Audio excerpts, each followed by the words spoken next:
Ladies and gentlemen, welcome to the National Constitution Center. I am Jeffrey Rosen. I am the president and CEO of this wonderful institution. The National Constitution Center, as many of you know, because I see so many friends and familiar faces, is the only institution in the country chartered by Congress to disseminate information about the US Constitution on a nonpartisan basis. And today we have a gentleman, a scholar, and a litigator who better embodies the tradition of nonpartisan constitutional debate than I think anyone else in the country. I am so thrilled to be able to introduce to you Floyd Abrams, to welcome him to the NCC, and to have a conversation with him about his superb new book, Friend of the Court. Floyd, I reviewed your last book for the New York Times, and I think I began by saying, if I were a real lawyer, I'd like to be Floyd Abrams. Because really, there's no one who's had a more noble career in constitutional law in the country. It's just the fact. He quotes Justice Holmes in one of his wonderful commencement addresses about how it's possible in the law to have a career that's nobly done. And that's what Floyd Abrams has done. He has defended liberals. He has defended conservatives. He is indifferent to the political implications of his allegiance. His passionate, single-minded focus has been on defending the First Amendment, and that has sometimes discomfited his friends and at other times discomfited his enemies, but it's just exciting to see the degree of his principle and commitment. And the book is so deep. I think I hadn't realized before reading it, obviously I didn't know exactly what to expect, the fact that in addition to being obviously the greatest and most important First Amendment litigator in the country, Floyd Abrams really has the insights of a scholar, and the subtlety and range of his views on all of the most compelling First Amendment issues in the country are apparent on every page. So I'm really looking forward to this conversation. A little bit of housekeeping, which you know, turn off cell phones, please. Write questions, if you have them, on the note cards that Robin Morris, our wonderful director of Town Hall, will hand out, and we'll pass around the mic after about 45 minutes, and I will read your questions. And of course, please continue to support the Constitution Center. Those of you who are not members, please become members and come to our wonderful future events. On March 6th, we're hosting our first debate with Intelligence Squared, the leading debating partnership in the country on the question of whether the president has the constitutional power to target and kill American citizens abroad. And you'll hear Alan Dershowitz debating Noah Feldman of Harvard Law School, with Dershowitz for the proposition and Feldman against. That's going to be really great. And in the month of February, we're also having a program that has 27 amendments in 27 days, and we'll be focusing on one amendment each day, beginning on February 1st with the first, and I hope you'll tune into all of that great content. So with no further ado, I'm not going to recite Floyd's extraordinary resume, because I can't say anything more than I already has, which is that he is the most important First Amendment scholar and advocate in the country. Floyd, I want to begin with the news. This morning, the New York Times reports, according to my smartphone, that Egypt is charging 20 journalists with conspiracy. That basically, these are journalists who decided to interview the other side, the Muslim Brotherhood, and merely by making a courageous choice to hear both sides of the issue, they're being jailed. On the other hand, some argue with some reason that today Google has more power over who can speak and who can be heard than the president of Egypt or of any king or president or Supreme Court government. Who has the real power over free speech today, Google or the governments? Well, first, thank you very much for the introduction. Thank you all for coming. It's true that Google has a lot more power to put people in a position to be heard. Google doesn't have an army. Google can't punish speech. And the sad tale out of Egypt this morning is simply one example of what happens in a world in which lots of countries, and this goes way back, are unwilling to protect anything like freedom of speech, freedom of the press, all the sort of liberties that we do protect via our First Amendment. First Amendment, of course, applies only to the government, not to Google, not to what I say to you or you say to me. It's a limitation on the government. And so we have cases about publicly funded universities, which are subject to the First Amendment, and privately funded universities, which are not, but which generally say we choose to be governed by the same standards as publicly funded. The University of Pennsylvania is treated as if it were the government of the United States. Can't fire a professor because of this or that reason. Harvard or Swarthmore, lots of private universities, some of which receive a good deal of public funding but are not public institutions, can do so, subject to just the ordinary contract rights, whatever agreements made with scholars, whatever agreements made with unions and the like. But look, there's no denying, to go back to your question, the enormity of the power that Google has. And when Google makes a decision to accede to the demands of the Chinese government with respect to certain material, it's a very major public policy decision made by a non-governmental entity. Who should we trust more, Google or the government? Take the example of the Innocence of the Muslims video.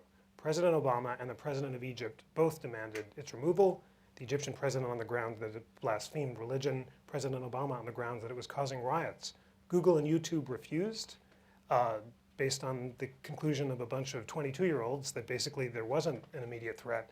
And in retrospect, it seemed like Google made a better decision than President Obama. Should we trust Google, or do we need to constrain them with a constitutional amendment of some kind? Oh, I wouldn't constrain Google today. I don't think we're anywhere near there yet. I mean, it seems to me that, look, it's not just Google. I mean, when I was young, Democratic Party candidates used to run against the one-party press, as they called it, because the overwhelming amount of newspapers, which provided the overwhelming amount of news to our country, were Republican.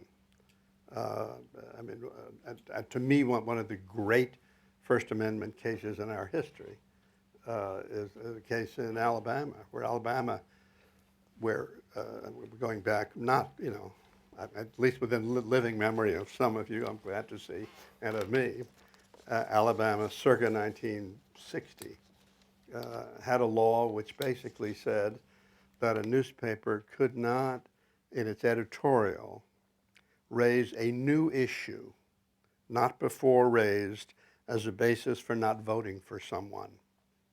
The theory being a lot of people only got their news from, in one newspaper towns, from the one newspaper, and that if the newspaper published some charge of corruption or something, the poor candidate wouldn't get a chance to answer. So they said, just on this day, just election day, just in editorials, you can't raise this new issue. And the Supreme Court unanimously said, this isn't America. You can't tell a newspaper what to say in an editorial. We understand the power of the press and the misuse of it sometimes. But we simply cannot accept the notion, and it is alien to the First Amendment and to the country, to say that the newspaper can't say what it wants about who to vote for or why. And I think that's a great thing. And it's a protection against what happens in Egypt, what happens routinely around the world. Google can do what it wants, but Google has another audience.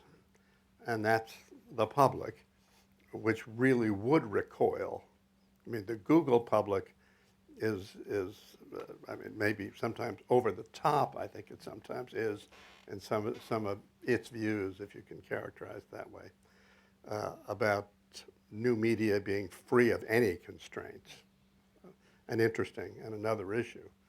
But if Google started saying, you know, we're not going to carry this, we're not going to carry that, we're not going to carry that, it would, they would run into a lot of flack from their people there. And Google has competitors and will have competitors for all of its power. So it does have some constraints at least. Speaking of constraints and the internet, you are quite critical of Wikileaks, which you argue is a sort of document dump, unlike a careful, reasoned effort to weigh the newsworthy value of material. You contrast Julian Assange unflatteringly with Daniel Ellsberg, who you said made a more principled decision about what to withhold and what to publish. But at the same time, you conclude that Assange should not be prosecuted under the Espionage Act. Tell us more about why what Assange represents concerns you, and also why you think he should not be prosecuted. I think it's really important, first of all, to really continue to divide the legal issue of whether a certain law means this or that, or even whether the First Amendment means this or that, from the issues relating to responsibility, seriousness, public contribution, and the like. I have a lot of quarrels with the behavior of Assange, who I think is all too willing to reveal secrets because they're secrets, rather than because there's something worth having, and all too unwilling to take into account the consequences of doing so. That's a personal view. I'm not alone, but it's a personal view as to what to make of him. The legal side is something else. Is it could you prosecute him, and should you prosecute him? The second question raises political, social, cultural issues, which include such factors as, are you going to make him more of a hero by prosecuting him than not?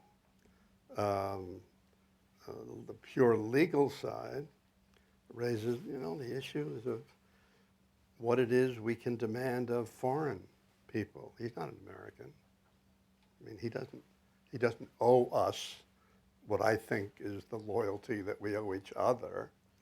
So he gathers information which people provide, and as a generality, makes it available. I mean, they have taken some steps not to publish everything or not to release everything.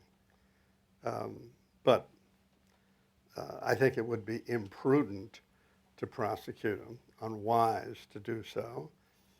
And one of the things that concerns me is that we live under a 1918 Espionage Act. Amended now and then, but not much. 1918 language passed, right the aftermath of World War I, or right towards the end, really, of World War I. Very, very broad language. Publication, revelation of information, quote, relating to the national defense, unquote. And if that was a crime, you couldn't have a New York Times or Washington Post or Philadelphia Inquirer writing anything about what's going on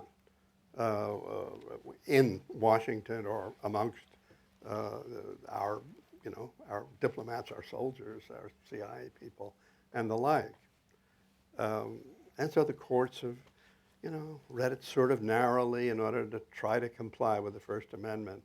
But we really don't even know very basic answers about how this court would read very important language from the Espionage Act. And I would rather not have that come up in the context of an action against Julian Assange or WikiLeaks, in part because they're so unpopular. I mean, they have a lot of fans, but they won't have many on the Supreme Court. it seems to me dangerous to throw that red meat in front of the Supreme Court.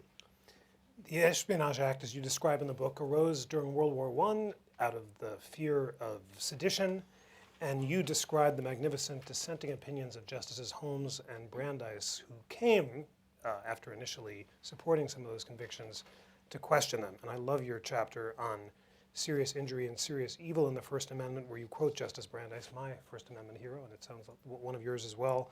You quote Brandeis's language that no danger flowing from speech can be deemed clear and present unless the incident of the evil apprehended is so imminent that it may befall before there is opportunity for full discussion. Parse that important test more and tell us, might the Espionage Act, if read broadly, clash with that and violate the First Amendment? Well, certainly, I wouldn't even use the word broadly. The Espionage Act, read in plain English, would clash directly with what Justice Brandeis had to say. And so the courts, one of the things we assign to the courts is a reading of plain English in an unplain way, in a way designed to protect against what it would mean if you could really charge people not in the government. We're not even talking now about people who owe a duty to the government because they're government employees. We're talking about people, ordinary citizens, newspapers, whatever, revealing information relating to the national defense. I mean, if you don't read that narrowly, you just have to shut up about an awful lot of very, very important topics. And no one on the Supreme Court would want to read that as broadly. I mean, conservatives as well as liberals wouldn't read that to mean literally anything relating to national defense. But the task of the court, one of the hard tasks and very controversial when it's carried out, is how much to narrow it. I mean, what should they make of the fact that in 1918 there was a congressman that wanted to say in the Espionage Act, this applies to the press, and that didn't pass. So does that mean that it doesn't apply to the press? Or does it simply mean they didn't pass a law with the additional language in it saying that it did apply to the press? That's the sort of thing that the Supreme Court addresses all the time. Well, that question of whether the Espionage Act applies to the press is central to another issue you raise, which is how the internet is effacing the distinction between the institutional press and everyone else. And the question of whether Julian Assange is a reporter or a publisher is hard, and you suggest that now that everyone with Wi-Fi can call themselves a journalist, it's impossible to pass journalist shield laws because that would mean that everyone could refuse to testify. Can we still maintain this crucial distinction between the press and everyone else? It's a very important distinction. Now, speaking as a lawyer, even as a litigator, there's no way that I'm going to persuade any judge that everybody can keep secret everything told them in confidence. I mean, all of us learn things, and some of those things may be relevant to court cases. It cannot be, and it will not be, that simply because something was told in confidence, that can't be trumped in a lot of circumstances by a subpoena in a criminal case. But the question then comes up, well, you know, suppose the crime is nothing more or less than a whistleblower revealing information to a journalist or someone that thinks he or she is exposing misconduct, providing information to a journalist. And the Department of Justice, as it has, more under this administration than under past ones, begins an investigation, a grand jury investigation. How'd they get this information about something that happened in Iran? How did they get this information about such and such that happened abroad? And they subpoena the journalist to testify. My firm is representing a journalist now who has been ordered to reveal information about a book that he wrote, which said that the CIA messed up terribly with respect to trying to prevent Iran from obtaining atomic weapons. and describes in great detail what he says happened. The CIA has denied the accuracy of what was said, but beyond that, there was an investigation. He's been ordered to reveal his source being someone in the government. Only someone in the government would have that information. The government is in the middle of a trial now of someone they've charged with that crime. And the government says, we want the reporter to testify and basically to finger that person or else say it's not my source, one or the other. From a journalistic perspective, it would be extremely difficult for any journalist to continue to do his or her work if he's obliged or she's obliged to give that sort of information. From a law enforcement perspective, at least arguably, the information may be needed or at least useful. So far, the courts have ordered the testimony to be given. A petition has been filed with the U.S. Supreme Court asking them to take the case. If they don't, then it goes back to the lower courts for them to decide what to do if the journalist won't reveal the sources. But, I mean, that's just a classic example of a journalist gathering information and getting information because he was a journalist for the purpose of revealing it to the public. Now we have the internet, as you say. And yeah, we do have people on the internet who do that. We have publications on the internet. We have online publications, which are only online, which never have paper, or whatever the old word for it was. And it's very hard to distinguish between the Huffington Post and some publication, which is some weekly publication with 2,000 people who read it, which will get whatever legal protection there is. I have thought that it is impossible to distinguish one from another. And so, my own view is that the analysis has got to be functional, and that is somebody doing the sort of thing journalists do, gathering information for dissemination for the public. Now, even there are arguments, big arguments, about whether the First Amendment protects it. But the one thing I don't think works logically is to say, if you work for a newspaper, you get protection. And if you are online with a publication that is newspaper-like, you don't get it. I don't think that's an argument I want to be heard making.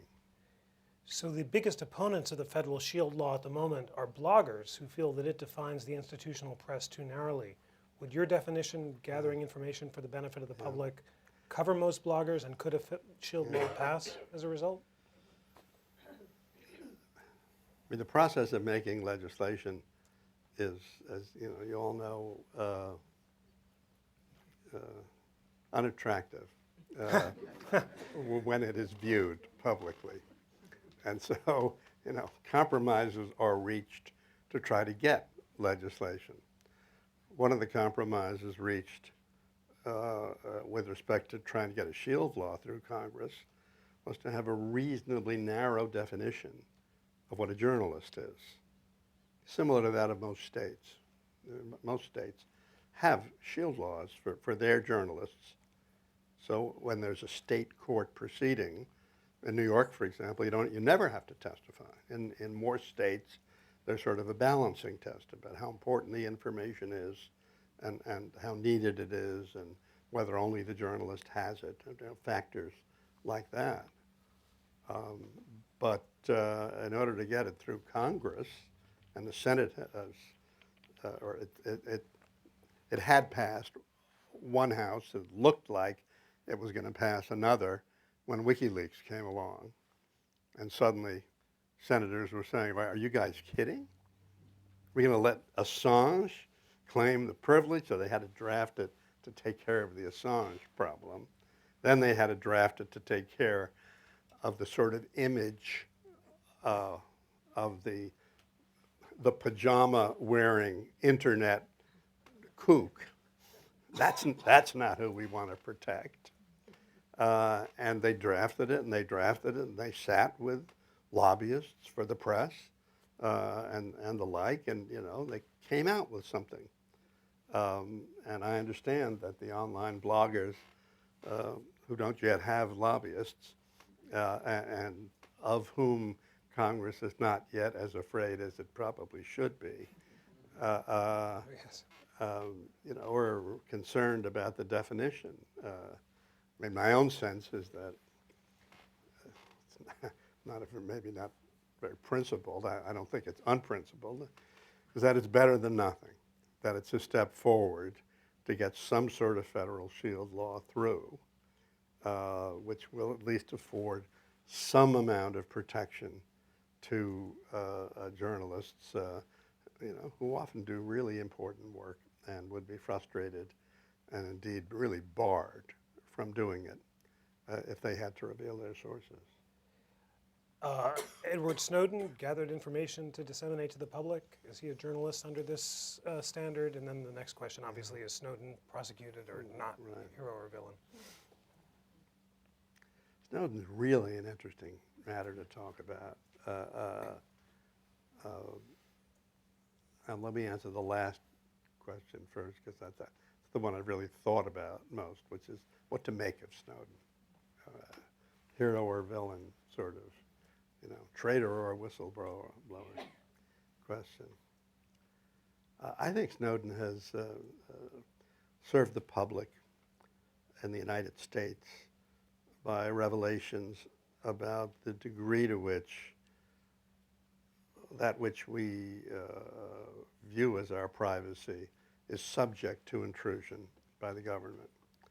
The degree to which the government has gathered information about who speaks to who, for how long, from which telephone line, even though they don't, or they say they don't have the audio of it. All of that may have been legal.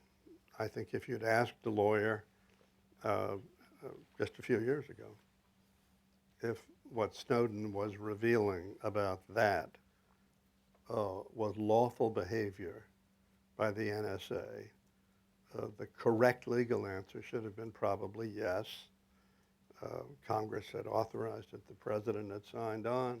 The FISA court, the secret FISA court, had 15 times said it was legal, and the Supreme Court, in a case about pen registers some years before, had said that when you talk on the telephone, you should understand that the telephone company has your records of it, and therefore you should understand you have no privacy interest with respect to the government going to the telephone company and saying, turn over your records. No, I don't agree with that opinion, but that's what the opinion was, and that's the most recent, pretty close opinion on this issue. And I think that, notwithstanding that I think a lawyer would have given that answer, that Snowden has served the public with respect to that sort of revelation. I think that the revelations about Americans spying abroad are different.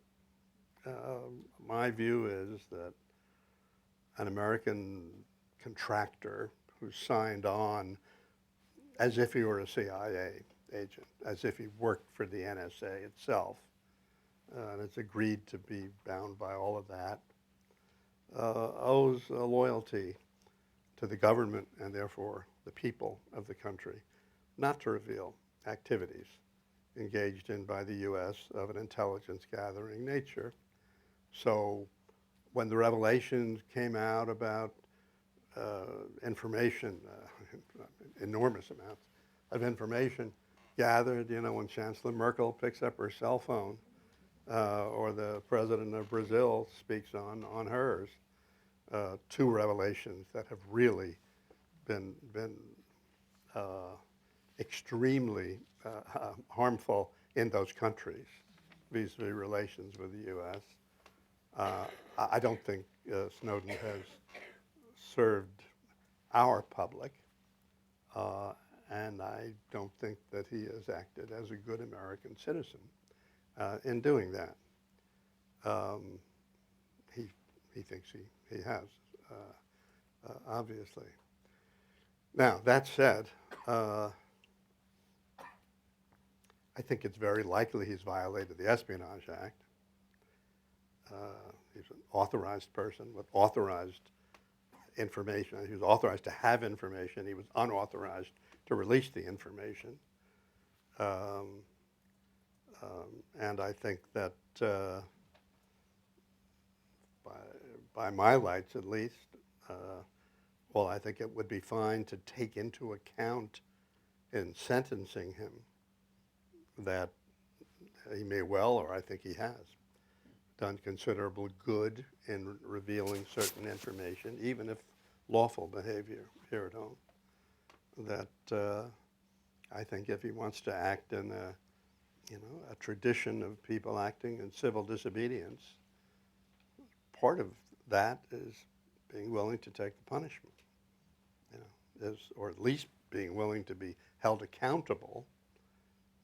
So my reaction is he ought to come home and be tried, try to persuade a jury to let him off, try to persuade a jury that what's happened perhaps was illegal, which might help. But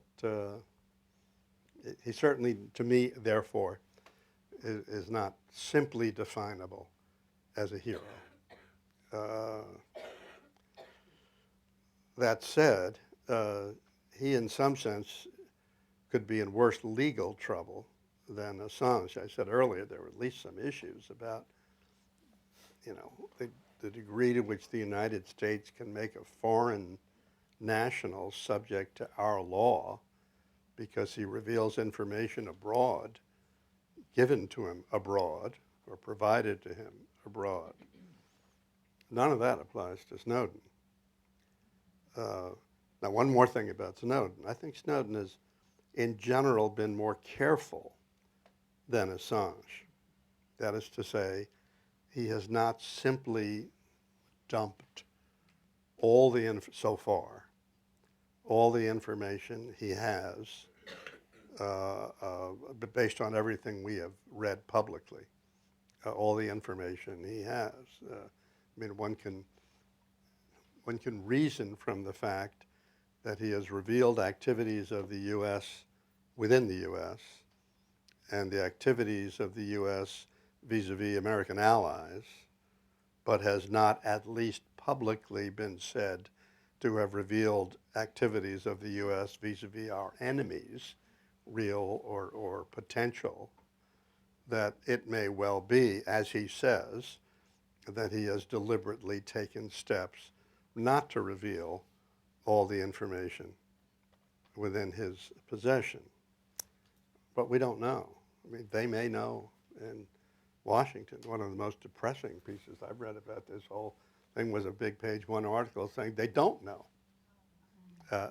all the information that he had, and therefore can't be sure of what would happen. If this were a James Bond novel, what would Bond do?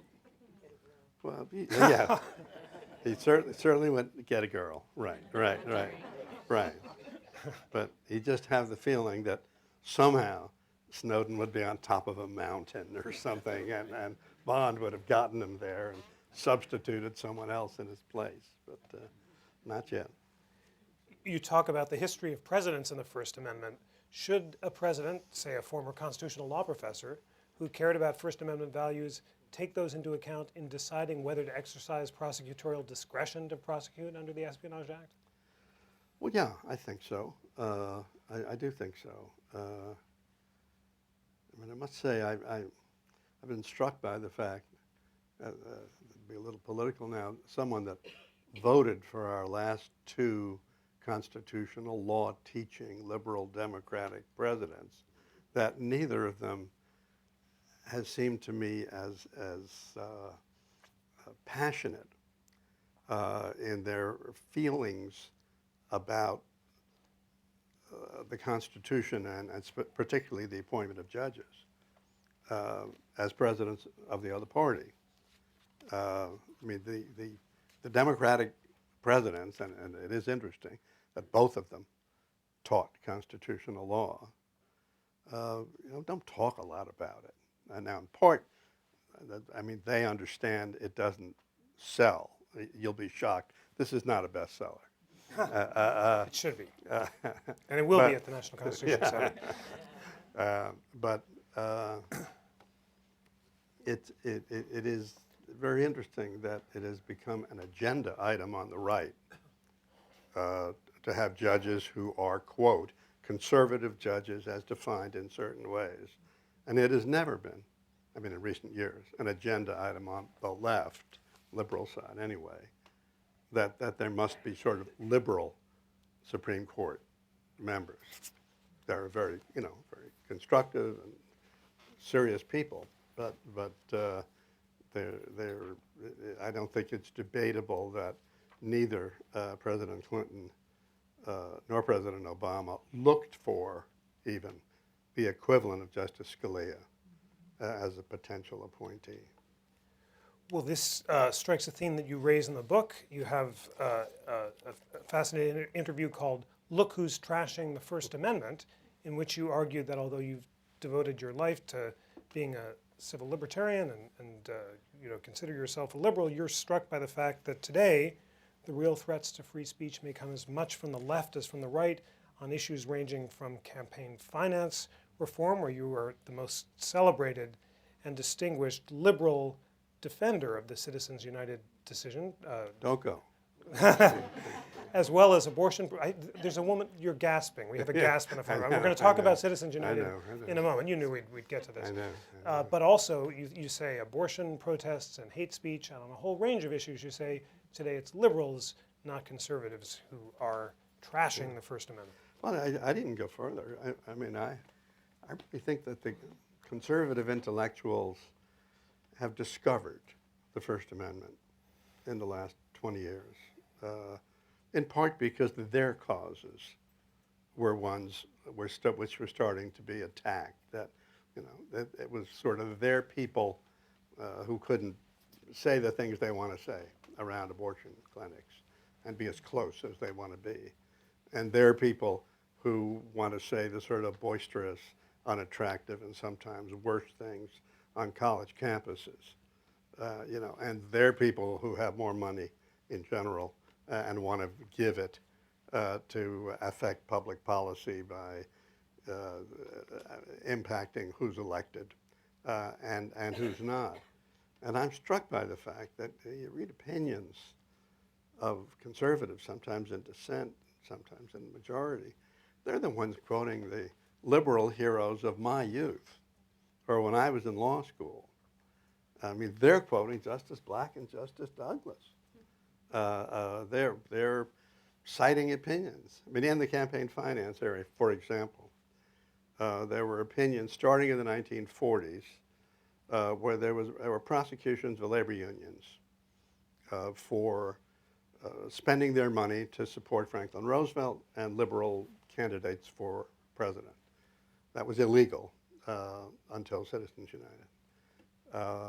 And the liberal members of the court were writing opinions, often in dissent, but saying it doesn't matter how much power the speakers have. We understand that if the people, entities like unions with a lot, and particularly then, with a lot of money and a lot of members, have a lot of influence, and if they spend their money, they can have enormous impact on who wins elections. But that's not the way we decide First Amendment issues, the liberals on the court then said.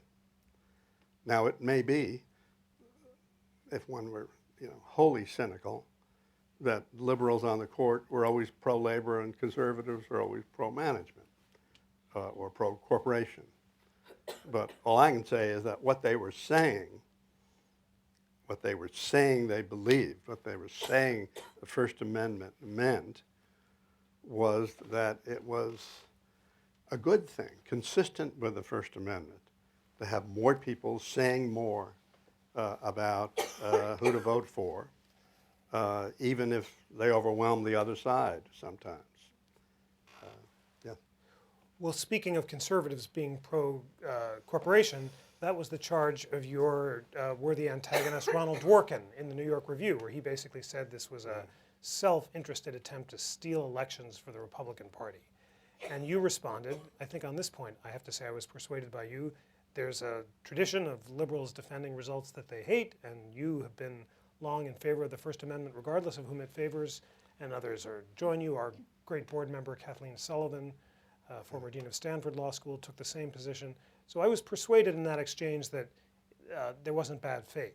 But I want you to engage some of the post-Citizens United criticisms that didn't come up in some of these interviews. The appearance of corruption. Justice Kennedy confidently predicted the decision would have no impact on citizens' confidence in the electoral system. But in Minnesota, the legislature and the Supreme Court concluded exactly the opposite, that people were far more trusting that this was a fair electoral system. Did that or any of the other empirical developments in Citizens United give you pause? Well, first, I've always been very, very dubious about the appearance of corruption being an appropriate basis to limit what would otherwise be First Amendment rights. I think it's one thing to say corruption, we're allowed to do things. You're allowed to take steps, you ought to take steps as a government to limit corruption. But when we're talking about the appearance of corruption being a sufficient interest to sort of trump the right to speak out or try to affect who's elected, I've never bought into that. But that said, the Supreme Court has talked about the appearance of corruption, and they have come to limit it in more recent years, including, but not limited, Citizens United, to appearance of corruption being what they call quid pro quo corruption, literally money for votes. Congressman, here's money, we promise you, we'll give you $50,000 if you vote against cigarette tax or this or that or that. But not, and the court's been clear on this, not sort of more access, you call on the phone and you've been a big contributor and they call you right back or they invite you right into the office. That so far, right now, is not considered corruption. And it is not considered close enough to corruption to prevent or to allow Congress to prevent the spending of money which goes into the political ads which fill our television screen. I was just saying, in general, I was in Ohio on a case unrelated to any of this the week before the last election. For me, it was like a First Amendment paradise. Put on television, all there are ads. Now, if I lived in Ohio, like the people of Ohio, yeah, I can understand driving you crazy with the amount of ads and the repetition of them, the similarity of them, and the unfairness of many of them. But all of that is the stuff the First Amendment's always protected. Advocacy of who to vote for president. To me, that's sort of the heart of what the First Amendment is most about. People trying to persuade you who to vote for. I have, as you say, been of the view that on this area, not just liberal America, most of America, and all of the press, virtually apart from quite right-wing organizations, entities, have really sort of, signed off on the notion that we have to have the power to limit the spending of that money with respect to elections. And it has not persuaded me.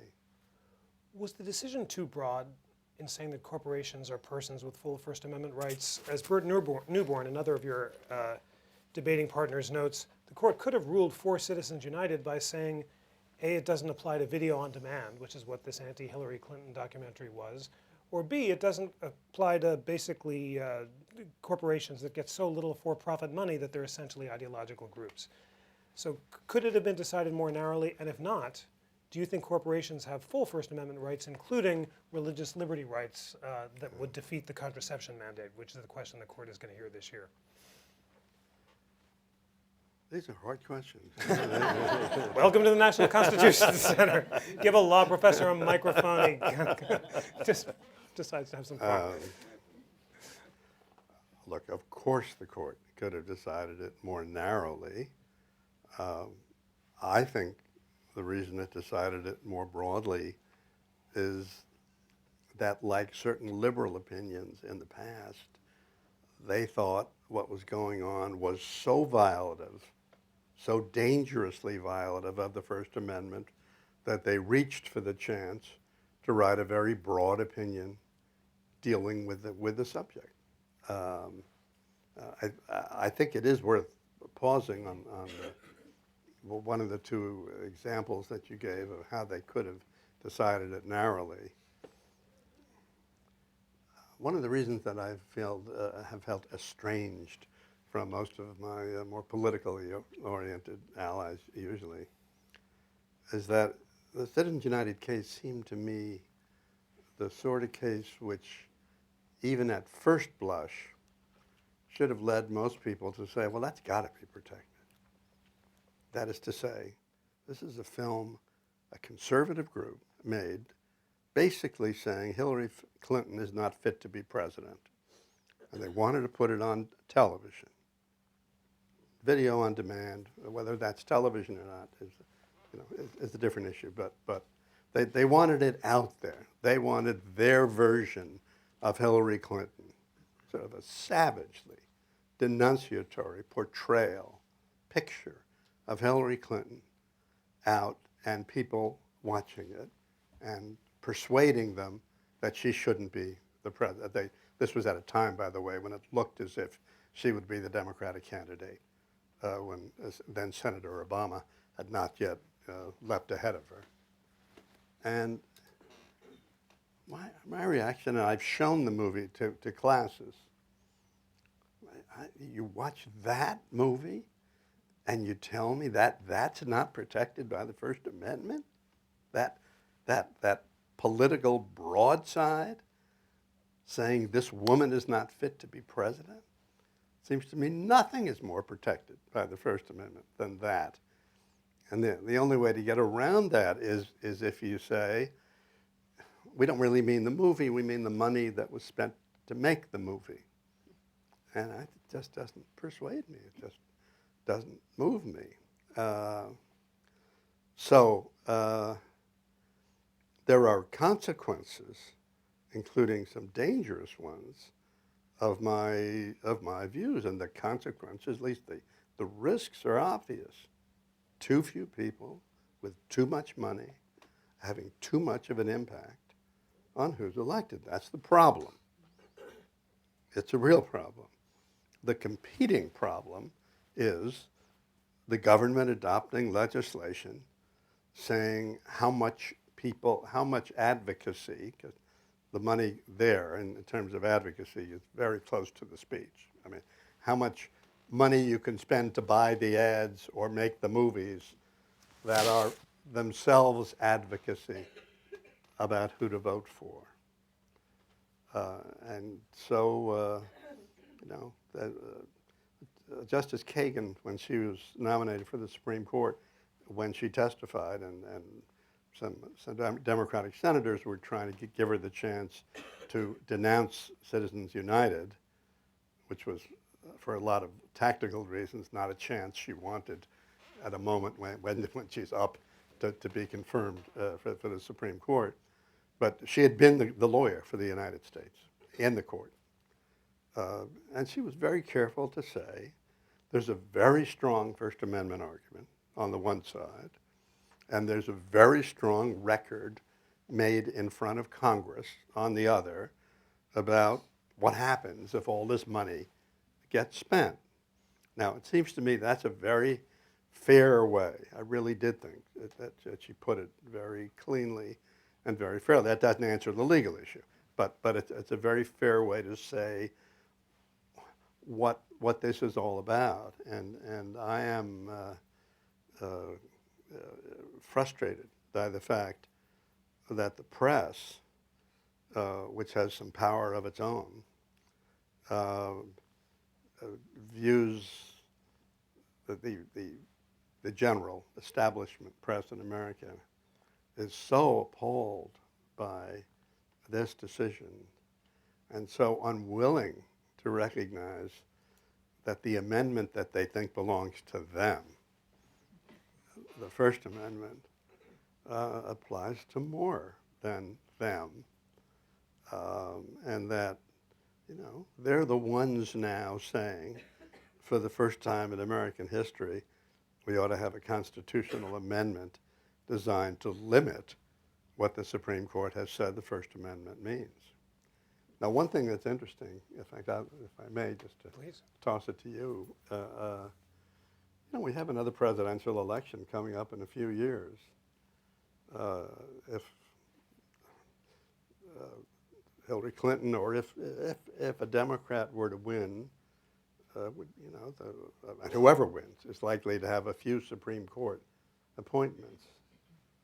And I've just been thinking about the question, assuming that no one leaves the court before 2016, and that there are openings which change the balance, is the court going to reverse Citizens United if there are the votes to do it? Do you have any reaction to that? I think the four liberals have made quite clear that they want to reverse it, and they said so when they objected to the court's refusal to reconsider the Montana case. So I bet they would if they had the votes. Yep. It'd be interesting if we go back and forth. Every president is not. That's not supposed to be what, quote, law, unquote, means. That last question about Hobby Lobby, do corporations have the same religious liberty rights as real individuals? And if not, why not, according to your view of the First Amendment? I'm going to say I do find that a much harder case. That is to say, it's one thing for my First Amendment instincts to lead me to say that and I should say, just by way of background, I mean, so much of the work I've done is representing corporations that engage in First Amendment activities. So I'm the last sort of person who would instinctively say we can just say corporations don't have First Amendment rights. I mean, the Corporation for Public Broadcasting, the New York Times, the Brooklyn Museum that I represented. I mean, all these entities are corporations. So, when people say we ought to just say corporations don't have First Amendment rights, that really is that goes so far beyond Citizens United. I mean, that really would be a new America. But I must say, I don't have the same reaction about corporations and religious affiliations. I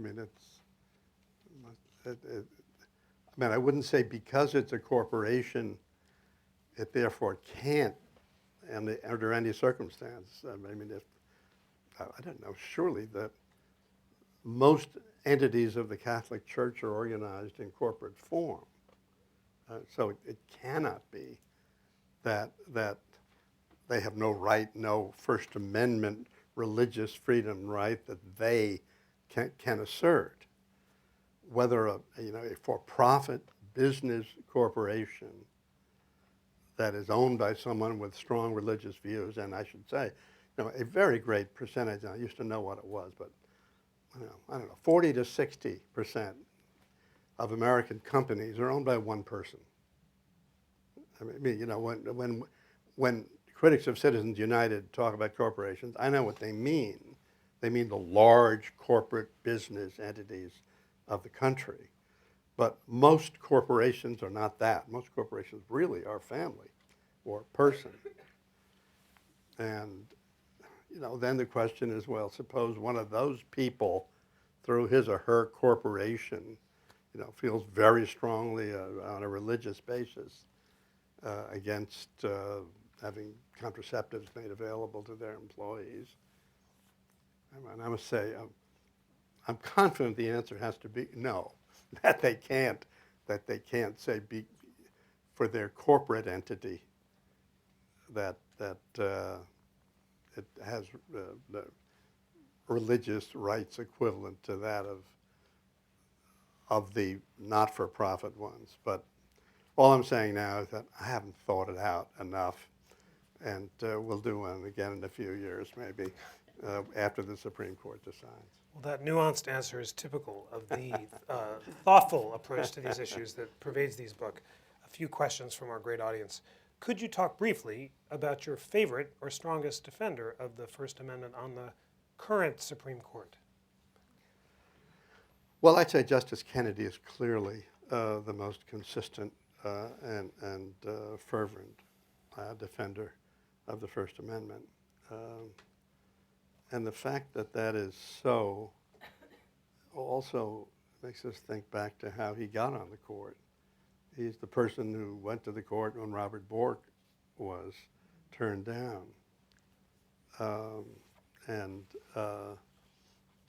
Just another way of saying the vagaries of who's nominated and what happens in that proceeding has enormous impact on the country. I mean, had then Judge Bork been appointed as Justice Bork, a lot of the decisions of this court, certainly in the First Amendment area, would be very different. Are there any rationales for restricting free speech that you find most tiresome, i.e. time, place, and manner, fire in a crowded theater, and so forth? We have lawyers here. We have an educated audience here at the NCC. Was it, trying to remember what one of the revolutionaries of the late 1960s said that he wasn't talking about fire in a crowded theater, it was theater in a crowded fire. I don't think that Justice Holmes' aphorism there has really served the country very well. First of all, everyone's forgotten that he said false.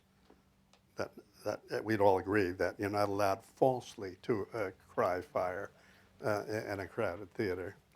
Second, it's not the sort of analogy that ought to apply to politics, political speech.